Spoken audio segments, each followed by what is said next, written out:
خوتنا المغاربه، السلام عليكم. غنبداو هاد اللايف على الطريقه المهدويه، على اعتبار ان السي حميد المهداوي هو اللي بغى يرسخ لنا هذيك الفكره ديال ديال المغرب، او ديك الدبلوماسيه القويه ديال المغرب هي اللي ضغطات على اسرائيل او على الكيان الصهيوني بالاحرى باش يعترف بمغربيه الصحراء. وكأن هذاك الشيء اللي كان ناقصنا حنا الى اعترف الكيان الصهيوني يعني بمغربيه الصحراء، راه شي حاجه كبيره وتحقيق انجاز دبلوماسي كبير.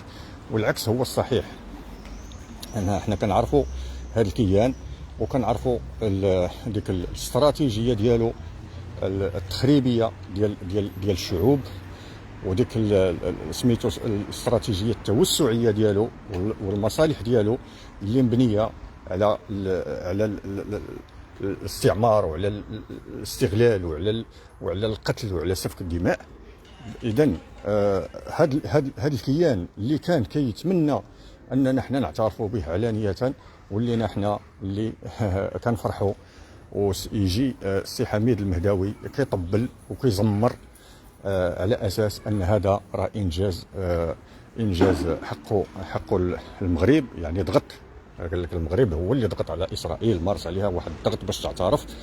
وهذا هذه واحد المغالطه كبيره اللي كتستفز الذكاء ديال الشعب المغربي، يعني كتستفز الوعي ديالو.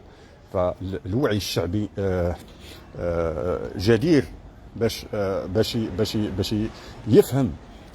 يفهم العلاقه بين الكيان الصهيوني وبين باقي الشعوب، والنوايا ديالو اللي هي بين لا في الشرق ولا في افريقيا ولا في شمال افريقيا، بين النوايا ديال هذا الكيان.